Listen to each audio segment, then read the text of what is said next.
बहुत बहुत धन्यवाद, बहुत बहुत शुक्रिया।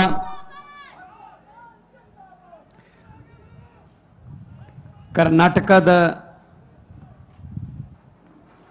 ಜನತೆಗೆ ನಮಸ್ಕಾರ ನಮಸ್ಕಾರ ನಮಸ್ಕಾರ।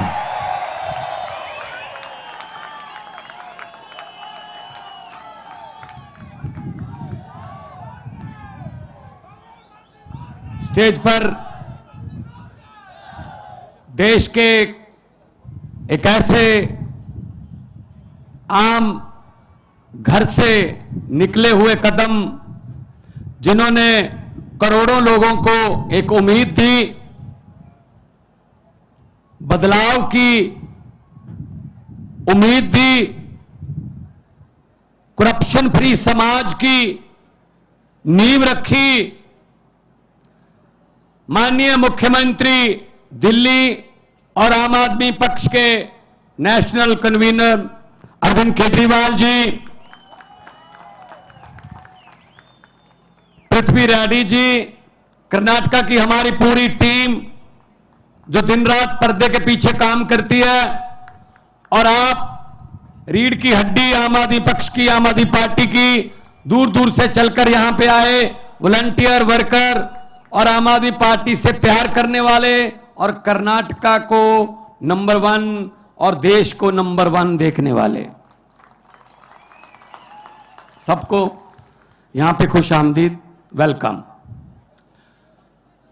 जब मैं कर्नाटका आया तो मैंने बात की कुछ लोगों से, तो 10 सेकंड में ही समझ आ गया कि समस्याएं वही हैं जो पंजाब की हैं। किसान की समस्या वही है जो पंजाब की है। हमारे यहां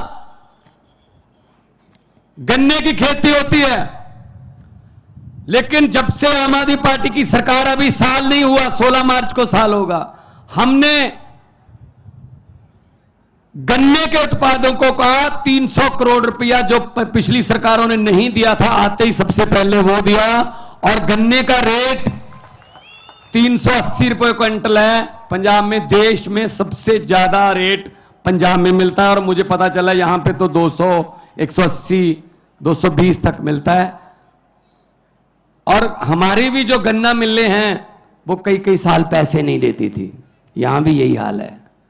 तो समस्याएं हमारी वही हैं। मुझे पता चला 2.5 लाख वैकेंसीज हैं गवर्नमेंट जॉब्स में, 2.5 लाख पद खाली हैं, और आम आदमी पार्टी की सरकार बनी 1 साल में 27,790 नौकरियां देकर आपके बीच में खड़ा हूं भाई साहब, सरकारी नौकरियां 1 साल में। और मुझे पता चला कि कॉन्ट्रैक्ट पर जितने भी कर्मचारी हैं वो कच्चे हैं, उन पर तलवार लटकती है, कब निकाल देंगे, कब कह देंगे घर जाओ, आपकी जरूरत नहीं है। और पंजाब सरकार ने 14,000 पहले किए, अभी हमारा बजट का सेशन आ रहा है, उसमें भी मता आ रहा है 14,000 अब करेंगे। 28,000 कॉन्ट्रैक्ट वाले जो मुलाजिम थे कच्चे, उनको पक्के करके आपके बीच में खड़ा हूं भाई साहब। कोई हवा में बातें नहीं करते, हम हवा में बातें नहीं करते। यहां भी वही मुद्दा है, OPS, old pension scheme. Old pension scheme में क्या था, सरकारी कर्मचारी दफ्तर में काम करता था, जॉब करता था, तो उसकी तनख्वाह में से पैसे कटते थे जीपीएफ के, ईपीएफ के। जब वो रिटायर हो जाता था तब उसको इकट्ठे पैसे मिल जाते थे, वो अपना घर बना लेता था, अपने बेटे बेटियों का किसी का भी कोई गिफ्ट दे देता था, तो उसकी जिंदगी आराम से निकलती थी। अब क्या कर रहे हैं भाई साहब,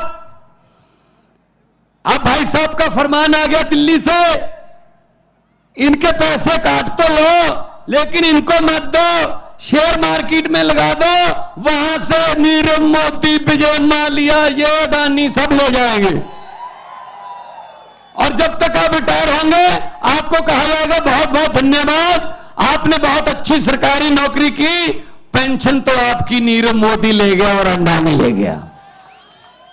ये न्यू पेंशन स्कीम है उनकी, that's called new pension scheme. तो हम ओपीएस को हमने अपने पहले नोटिफिकेशन जारी किया, अब हमने कैबिनेट में इसको लाग लेके आए हैं। हम केंद्र के साथ लड़ाई लड़ेंगे कि हमारा पैसा वापस दो। 18,000 करोड़ हमारा जो पेंशन का old pension new pension scheme का जो इन्होंने रखा है वो वापस लेने के लिए हम लड़ाई लड़ेंगे, मुलाजमों के साथ लड़ाई लड़ेंगे। तो ये तो इनके कारनामे हैं। हम हवा में बात नहीं करते। अरविंद केजरीवाल जी ने कहा दिल्ली में मैं बिजली फ्री कर दूंगा। अरविंद केजरीवाल जी ने कहा मैं स्कूल अच्छे बना दूंगा। तो मजाक कर रहे थे ये लोग, ऐसे कैसे हो सकता है? जब स्कूल अच्छे बनने शुरू हुए, धीरे धीरे स्कूलों में टीचर्स जो हैं उनको विदेशों में ट्रेनिंग देकर धीरे धीरे बच्चों का रिकॉर्ड, बच्चों का पास प्रतिशत बढ़ता गया। आज दिल्ली के स्कूलों का पास प्रतिशत प्राइवेट स्कूलों से ज्यादा है, 99.7% है जी। मैं तब पंजाब में अभी चुनाव नहीं हुए थे, मैं 2014 से एमपी था, 2019 में भी एमपी था। तो मैं दिल्ली रहता था जब पार्लियामेंट होती थी। सच मानिए मेरे पास दिल्ली के लोग आते थे, जब कोई पार्लियामेंट में काम करते हैं, जब पार्लियामेंट की कोई गाड़ी चलाता है, जब कोई मिल गया, वैसे उनको पता चल गया भगवंत मान का घर है, तो मेरे पास प्राइवेट स्कूल में एडमिशन के लिए सिफारिश नहीं आती थी। वो कहते थे जी दिल्ली के किसी सरकारी स्कूल में एडमिशन करवा दो, बच्चे की जिंदगी सुधर जाएगी। ये किया अरविंद केजरीवाल जी ने, ये किया मनीष सिसोदिया जी ने। बदले में क्या किया? मनीष सिसोदिया को गिरफ्तार कर लो। स्कूल क्यों बना रहा है? अगर स्कूल बन गए तो देश के नौजवान शिक्षित हो जाएंगे। शिक्षित हो गए तो उनको समझ आ जाएगी कि वोट जो है उसकी कीमत होती है। उनको पता चल जाएगा कि वोट नफरत के नाम पर नहीं, विकास के नाम पर डाला जाता है। इसीलिए वो कहते हैं कि मनीष सिसोदिया को अंदर कर दो। अस्पताल बनाए, मुफ्त इलाज होता है दिल्ली में। चाहे आपने पैरासीटामोल से लेकर बड़े बड़े इलाज 40 लाख तक के ऑपरेशन मुफ्त होते हैं भाई साहब दिल्ली में। इन्होंने कहा क्यों, ऐसा क्यों होता है भाई? लोगों को मरने दो, ऐसा नहीं हो सकता। तो सुरेंद्र जैन को अंदर कर दो जिसने हॉस्पिटल बनाए। ये इनके काम चल रहे हैं। शाखाओं के हम वो पत्ते नहीं जो शाख से झड़ जाएं। आंधियों को जरा बोल दो अपनी औकात में रहें। ऐसे हम पर ईडी सीबीआई ये डालकर आप डरा नहीं सकते हमें, आप डरा नहीं सकते हमें। हम किसी और मिट्टी के बने हुए हैं भाई साहब। और मुझे खुशी, पृथ्वी रेड्डी जी ने मुझे बताया कि देवनागरी में सभी के खातों में 15-15 लाख आ गया है। आया नहीं? आप तो कह रहे थे आ गया सर, हमारे भी नहीं आया जी। 15 लाख की बात छोड़ दो, जो हमारे घर में 2-4 हजार रुपया पड़ा था इमरजेंसी के लिए, नोटबंदी करके वो भी निकलवा के ले गए भाई साहब। ये चल रहा है, अब ये चल रहा है। तो इसलिए हम आए हैं आपके पास। अगर आम आदमी पार्टी को मौका मिलेगा, आम आदमी को मौका मिलेगा। जैसे पंजाब में हमने आते ही करप्शन के लिए, रिश्वत खोरी के खिलाफ एक हेल्पलाइन नंबर जारी किया। भाई साहब बड़े बड़े मंत्री जो बड़े बड़े पदों पर थे आज जेल की हवा खा रहे हैं। पंजाब में जाकर देखिए या पूछिए, अखबार पढ़ लीजिए, गूगल पे आप सर्च कर लीजिए। एक मंत्री ऐसा आया है हमारे पास जो कांग्रेस के समय मंत्री था, इंडस्ट्री मिनिस्टर था, उसके घर पे छापा मारा। बाकी चीजें तो चलो मिलेंगी, कोई रजिस्ट्रियां, कुछ कोई बैंक के लॉकर, ये वो। उसके घर से 2 नोट गिनने वाली मशीनें भी मिली हैं भाई साहब। ये नोट गिनने वाली मशीनें आम घर में रखता है कोई? ये सिर्फ लुटेरों के घर में हो सकती हैं बस, या बैंक में होती हैं, या रिश्वतखोरों के घर पे होती हैं नोट गिनने वाली मशीन। इसका मतलब उसका परिवार नोट गिन गिन के तंग आ गया। उसके परिवार ने कहा जी हमसे हर रोज नहीं गिने जाते, मशीन मंगवा लो। आज टीवी पर देख रहा था, इतने बड़े बड़े नोट के ढेर कर्नाटका में, विधायक के बेटे के घर से 8 करोड़ मिला ना। किसका पैसा है वो? किसका पैसा है? टैक्स देते हैं, तुम्हारा पैसा है, जनता का पैसा है वो। हम टैक्स देते हैं। कुछ लोग सोच रहे होंगे भगवंत मान ये क्या कह रहा है, हम कब टैक्स देते हैं? भाई साहब टैक्स देते हो, आपको पता नहीं चलता। सुबह उठते हैं, चाय बनानी है, सिलेंडर का और गैस का चूल्हा जलाना है, आपने लाइटर ऑन किया, टैक्स शुरू, गैस पे टैक्स है। चाय पत्ती डाली, टैक्स, चीनी डाली, टैक्स, दूध डाला, टैक्स, उसके बाद फोन किया, टैक्स, बेने डोसा खाया, टैक्स, मक्खन पे भी है।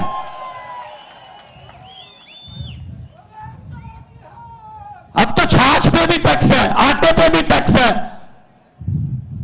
बाजार गए, मोटरसाइकिल लेके गए, डीजल पेट्रोल टैक्स, सब्जी लाए टैक्स, शाम को डिनर करके सोचते हो सोने से पहले शुक्र है अब कोई टैक्स नहीं है। नहीं नहीं, गलतफहमी में हो, ऊपर पंखा चल रहा है, टैक्स। भाई साहब हम तो सोते हुए भी टैक्स दे रहे हैं, जब हम सो रहे हैं तब भी टैक्स दे रहे हैं। तो इनके बेटों के घर से 8-8 करोड़ के पैसे मिलते हैं। 8 करोड़ तो वैसे एक छोटी सी झांकी है।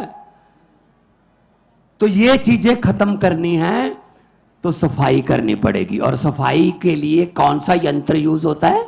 झाड़ू। झाड़ू चलेगा। इन भ्रष्टाचारियों को मैं कहना चाहता हूं कि जितने मर्जी इकट्ठे कर लो पैसे, हीरे, मोती, मगर ख्याल इतना रहे कफन पे जेब नहीं होती। सब कुछ यही रह जाता है भाई साहब। गरीब की बद्दुआ मत लो। गरीब की बद्दुआ परमात्मा की दरगाह, एक ही बात है, सीधी बात है। तो ये चल रहा है हमारे देश में। और वो आते हैं, तरह तरह की बातें सुना के चले जाते हैं, तरह तरह की बातें।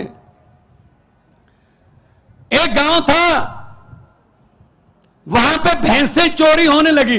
गांव में अचानक से दूध देने वाली भैंसें किसानों की चोरी होने लगी। कभी एक भैंस चोरी होगी रात को, एक दिन 2 भैंसें चोरी हो गई, 3 भैंसें चोरी हो गई रातों रात।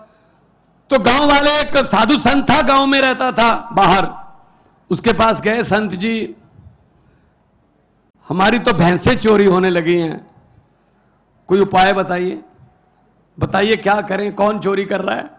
तो संत महात्मा ने कहा एक चद्दर ओढ़ लेना, ऊपर चारों कोने पकड़ के 4 आदमी खड़े हो जाना और पूरे गांव को चद्दर के नीचे से ऐसे बोल देना कि वो नीचे से चले जाएं, गुजर जाएं नीचे से।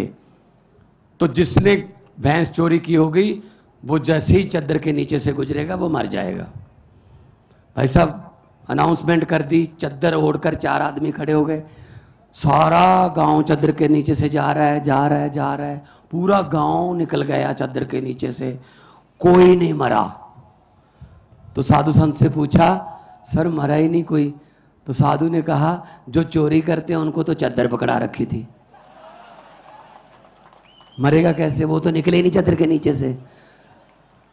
तो भाई साहब चोरों को तो चद्दर पकड़ा रखी है देश की, और चोर ढूंढ रहे हैं अपने आप में से हम। ये बीजेपी, कांग्रेस, जेडीएस, ये सब चोर हैं, सब चोर हैं। ये इनको निकालो बाहर, इनको जनतंत्र से इनको निकालो बाहर, उसके बाद पकड़ेंगे इनको कि कितना किसने नुकसान किया। अभी मुझे पत्रकार पूछ रहे थे ये करप्शन से, भ्रष्टाचार से देश का कितना नुकसान हो गया होगा। मैंने कहा जी ये वो वाली बात है, एक दुकान में चोरी हो गई, कोई दुकान थी छोटी सी कोई पंसारी की, चोरी हो गई। तो अगले दिन गांव के लोगों को पता चला चोरी हो गई, उस गांव में जो दुकानदार है उसके पास अफसोस करने के लिए आने लगे। ऐसे ही उसने रेवड़ी वेवड़ी रखी हुई थी, वो जनवरी के दिन थे, तो जो भी आता था ऐसे रेवड़ी उठाई 10-15, 2-4 मुंह में डाल के बोले यार बहुत अफसोस हुआ, कितने मुझे पता चला चोरी हो गई। कहते हाँ जी चोरी हो गई। 1 आया, 2 आए, 10 आए, 15 आए, दोपहर के बाद सरपंच भी, गांव का जो प्रधान है, उसने भी कहा मैं भी जाके आता हूं। उसने भी ऐसी रेवड़ी उठाई, 2-4 मुंह में डालकर बोले यार बहुत बुरा हुआ, चोरी हो गई। कितने का नुकसान हो गया होगा? वो दुकानदार बोला जी सरपंच साहब अभी तो नुकसान चल रहा है, जो भी आता है रेवड़ी खा के पूछ लेता कितने का नुकसान हो गया। जब पूरा गांव अफसोस कर गया उसके बाद हिसाब लगाएंगे कितने की चोरी हो गई है। तो अब कैसे बता दें इस करप्शन से, भ्रष्टाचार से कितने का नुकसान हुआ? अभी तो नुकसान चल रहा है देश का। ये तो आम आदमी पार्टी की सरकार आएगी, अरविंद केजरीवाल जी प्रधानमंत्री बनेंगे, तब हिसाब लगाया जाएगा कि कितने की चोरी हो गई है और कितना भ्रष्टाचार हो गया है। ऐसा हिसाब नहीं लगेगा इसका हिसाब लगाने वाला चाहिए, और चाहिए भी IRS ऑफिसर, इनकम टैक्स के कमिश्नर रहे हैं, इनको सब पता है पैसा कहां से आता है और कहां जाता है। ये निकाल लेते हैं, जो पैसा छुपाना जानता है ना, तो इनकम टैक्स वाले निकलवाना भी जानते हैं कि कहां से निकलता है। तो मैं आपको यही बेनती करूंगा कि आप लोग इकट्ठे हो जाइए।